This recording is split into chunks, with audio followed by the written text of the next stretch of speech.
Bienvenidos a Desafío. En las últimas semanas se aprobó una ley muy importante en el Congreso de la Unión, la ley migratoria, y es muy importante a la luz de las tragedias que han ocurrido recientemente y que han traspasado las fronteras de nuestro país en torno a los migrantes. Justamente para hablar de las bondades de esta nueva ley nos acompaña la diputada María Antonieta Pérez, integrante de la Comisión de Justicia y de Gobernación de la Cámara de Diputados. Bienvenida. Gracias.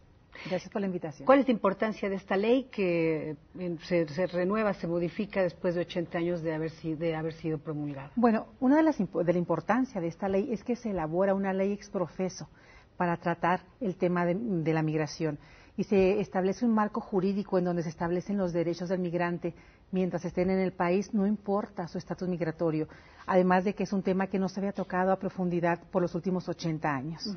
¿A causa de qué? Porque finalmente el no tocarla también incidió en que viésemos este tipo de tragedias en nuestro país. Sí, mira, Estela, yo creo que el tema es porque México tiene un rezago legislativo muy importante en muchos temas.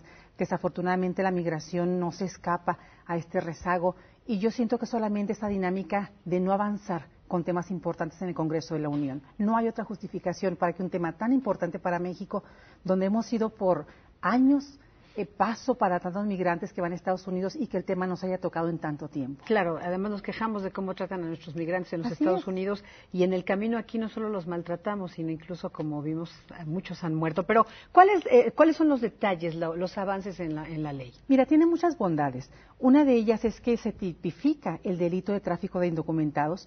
Es un tema que se queda ya establecido como un delito que se va a perseguir y se va a sancionar por las autoridades correspondientes. Tiene agravantes importantes cuando quien participa, quien colabora, quien auxilia a los traficantes de indocumentados son funcionarios del instituto o de cualquier órgano del gobierno federal. Hay agravantes si se trata de que sean menores, niños o niñas, las personas que se victimicen. Se persigue de oficio este delito. Eso es muy importante, ya no solamente por querella. La autoridad competente está obligada a perseguir por el delito de oficio. Que eso no estaba en la ley. No, y además un tema importante. Mira, todo este tema de los migrantes que han sido victimizados se debe en gran parte no solamente a una legislación apropiada, sino a la corrupción.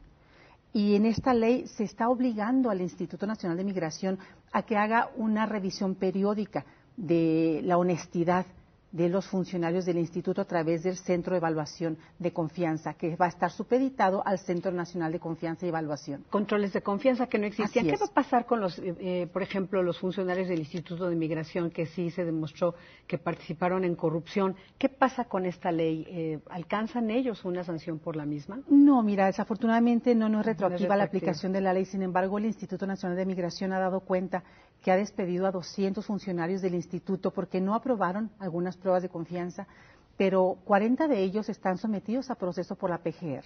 Entonces, el instituto tal vez tarde, pero sí está reaccionando al tema de los migrantes violentados. Seguramente muy tarde, porque muy finalmente... tarde, desafortunadamente. Pero a ver, bueno, también la ley contempla que todo el instituto pueda reestructurarse de manera que pudiésemos ver agentes migratorios como ocurre en otras partes del mundo, más capacitados, etcétera, para detectar, por ejemplo, trata de personas. Sí, porque parte de la responsabilidad que va a tener este centro va a ser la capacitación, la formación de nuevos funcionarios en el instituto. No solamente detectar aquellas fallas de confiabilidad, sino va a prepararlos para que sean personas que estén adecuadas a prestar el servicio que un migrante en el país debe de tener. Pero mira, otro de las ventajas que tiene es que ya no es un delito estar en el país como migrante o como ilegal. Anteriormente, si bien hace 3 años se había quitado la tipificación del delito, todavía permanecía el tema de que a los migrantes que reincidían y regresaban al país una vez deportados, el artículo 156 del Código Penal establecía de 1 a 2 años de cárcel. Hoy se ha derogado ese artículo y ya no hay pena como delito para la permanencia en el país de manera ilegal. O sea, las organizaciones de derechos humanos que se quejaban por la criminalización de los migrantes, con esta ley ya no tendrían problema. Incluso si son contratados, por ejemplo, un empleador de migrantes, ¿se hace acreedor a alguna sanción? Es importante que comentes eso porque no, tampoco se está sancionando a quien contrate a un migrante. Mira, es muy diferente al tema de la ley Arizona en Estados Unidos, por ejemplo, donde ellos, además de que tipifican como delito menor, pero delito a un inmigrante ilegal en Estados Unidos, están sancionando también a quien los contrate. En México estamos eliminando ese tipo de sanciones. Vamos, la intención de esta ley es establecer un marco que trate de manera justa, que respete el derecho humano de cualquier migrante, no importa la condición legal que tenga en el país. Por último, el reglamento a esta ley, ¿cuándo entra en vigor? Ya entró en vigor, y finalmente los flujos de indocumentados, ¿a cuánto ascienden, sobre todo de Centroamérica, el tránsito de nuestro país hacia Estados Unidos? Mira, la ley ya entró en vigencia. Se promulgó el 25 de mayo, salvo algunos artículos que tienen que ver con el reglamento que se tiene que elaborar, pero la ley en su mayoría ya está en vigencia desde el 25 de mayo. Es muy importante que la gente que tenga interés en este tema la revise.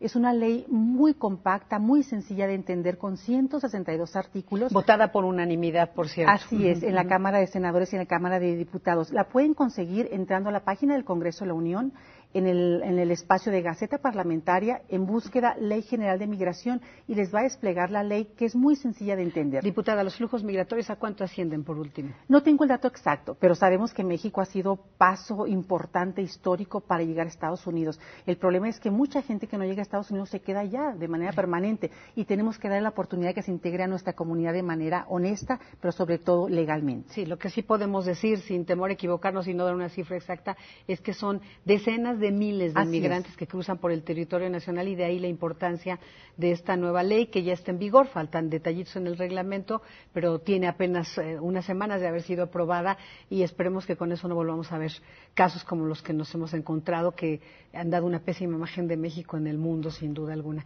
Diputada María Antonieta Pérez, integrante de la Comisión de Justicia y de Gobernación de la Cámara de Diputados, gracias. Al contrario, gracias por la invitación.